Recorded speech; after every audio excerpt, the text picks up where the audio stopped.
নমস্কার বন্ধুরা, রিনা হাউসে তোমাদের সবাইকে স্বাগত জানাই। এখন আমি সকালবেলা ঘুম থেকে উঠলাম, উঠে দেখি একটা আওয়াজ হচ্ছে। আমি ভাবছি কী আওয়াজ হচ্ছে, পিছনে জানলাটা খুলে দেখলাম। দেখো বন্ধুরা, কত জল জমে গেছে, কিন্তু বোঝাই যায়নি যে এত জল জমে গেছে পিছনে।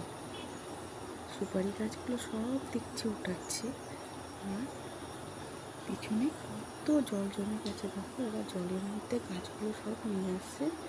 কত পরিমাণ জল জমে গেছে, ভাবাই যায়নি যে এত জল। সত্যি এত বৃষ্টি হয়েছে যে কত জল জমে গেছে।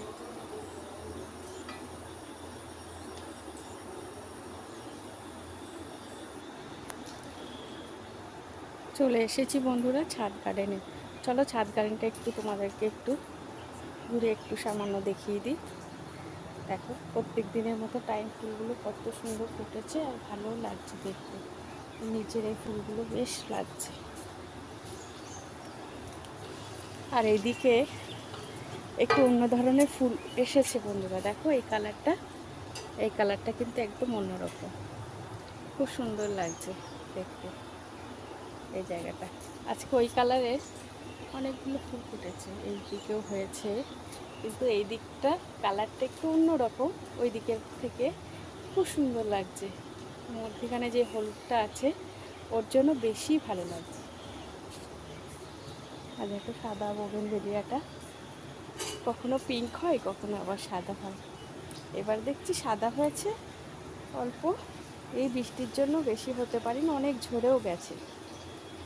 আর এই যে আমার জবা গাছে টুকটাক জবা অনেক হয়েছে। আজকে দেখছি আবার লাল কালারের জবাটা হয়নি, আজকে এই পিঙ্ক আর সাদা কালারের জবাটা হয়েছে। আর ওইদিকে ক্রিমের মধ্যে একটা হয়েছে, ওই যে দূরে। দেখো, সেদিনই বসিয়েছিলাম না বোগেনভেলিয়াটা, খুব সুন্দর বড় টবে, খুব সুন্দর। দেখো, লেগে গেছে। কেন বলো তো? এই দেখো, পাতা আবার নতুন করে পাতা বেরোচ্ছে ডাল থেকে। আর সেদিন এই জবার ডালটা বসিয়েছিলাম বন্ধুরা, মনে হচ্ছে লেগে গেছে। আর একটু বড় হলেই তখন বোঝা যাবে, মনে হচ্ছে। কেননা এই ছোট্ট ছোট্ট এদিক দিয়ে দেখো একটু একটু পাতা আসছে হালকা হালকা। এই যে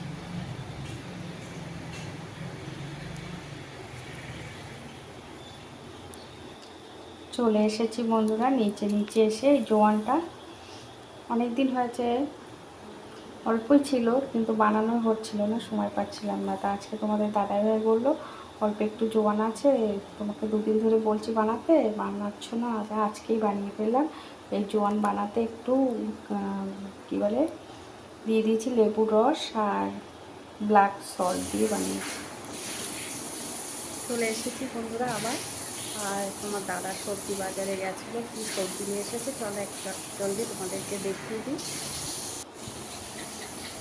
আর এইদিকে তোমাদের দাদাভাই বাজারে করে নিয়ে এসেছে, এটা হচ্ছে চিংড়ি মাছ আর এটা হচ্ছে রুই মাছ। আর আমি বাবার বাড়িতে গেছিলাম, সেখান থেকে শসা নিয়ে এসেছি, পাকা শসা। এই যে চাটনি করবো, চালতা নিয়ে এসেছে তোমাদের দাদাভাই, বলেছিলাম একটা চালতা নিয়ে আসবা, চালতা দিয়ে না পাকা শসার চাটনিটা খেতে খুব ভালো লাগে।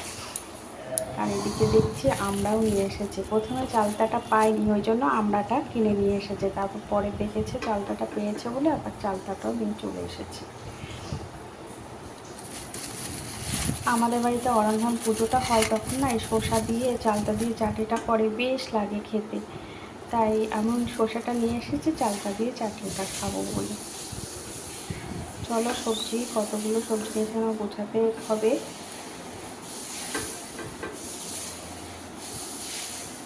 আর এই যে জোয়ানটা আমি ঠান্ডা করে আমি এক ডিব্বার মধ্যে ভরে নিয়েছি। এটা খাওয়ার পর খেলে কিন্তু গ্যাস অম্বল থেকে মুক্তি পাওয়া যায়। আর এদিকে সকালে ব্রেকফাস্টটা আজকে বানাইনি, চিড়ে আর এই তো দাদাভাই দই নিয়ে এসেছে, আর একটু ফল কেটে নিলাম সকালে ব্রেকফাস্ট। বেশ অনেকক্ষণ পরে আবার বন্ধুরা চলে এসেছি। আজকে দুপুরে রান্নাটা কি করেছি তোমাদের সাথে আমি রেসিপিটা শেয়ার করতাম বানাতে বানাতে, কিন্তু একদম হাতে সময় ছিল না। আজকে বাজার করেছে, দেখলেই তো দাদা। বাজার করে নিয়ে আসলে সেদিন খুব হয়, চাপ পড়ে যায়, কেননা বাজারগুলো গোছাতে। তারপরে চিংড়ি মাছ নিয়ে এসেছিলো, সেটা কাটলাম। করতে করতে সবজি কাটতে কাটতে অনেক দেরি হয়েছে। তাই কী রান্না করেছি চলো সেটুকু তোমাদের সাথে আজকে শেয়ার করি। এই যে বন্ধুরা, চলে এসেছি ডাইনিং টেবিলে। এই যে এখানে রান্না করেছি। আজকে একটা রুই মাছ নিয়ে এসেছিলো, বেশ ভালো, একদম তাজা ফ্রেশ। সেই রুই মাছটা দিয়ে, আর গাছ থেকে একটা পেঁপে পাড়া হলো, সেই পেঁপে দিয়ে আর রুই মাছ দিয়ে একটা ঝোল করেছি হালকা।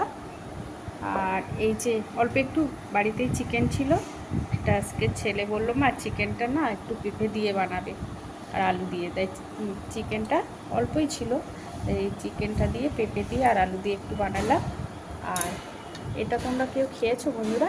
এটা হচ্ছে শসা, পাকা শসা আর চালতা, চালতা দিয়ে পাকা শসা দিয়ে একটু চাটনি করলাম। আর এর মধ্যে একটু নারকেল বাড়িতে ছিল, একটু নারকেল কোড়া দিয়েছি। এটা খেতে কিন্তু খুব ভালো লাগে, খুব টেস্টি হয়। চলো আজকে দুপুরের মেনুতে তাহলে এই যে হলো, বেশি কিছু আর বানাইনি। দুপুরে খাওয়া হয়ে গেছে, এখন 3টে মতো বাজে। আর এটা কী বলো তো বন্ধুরা, এটা হচ্ছে আমলকি। খাওয়ার পরে একটা আমলকি খেলে না খুব ভালো লাগে, হজমটা হয় ভালো। আর সকালে তো দেখলে জোয়ান বানিয়েছি, জোয়ানটাও কিন্তু সেম খুব ভালো। খাবার পরে একটু জোয়ান মুখে দিলে না বেশ মুখটা ফ্রেশ লাগে, আর হজম শক্তি বাড়ায়।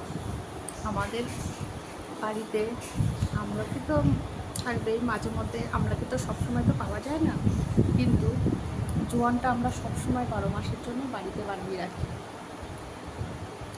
খাওয়ার পরে একটু মুখে জোয়ান দিলে খুব ভালো লাগে।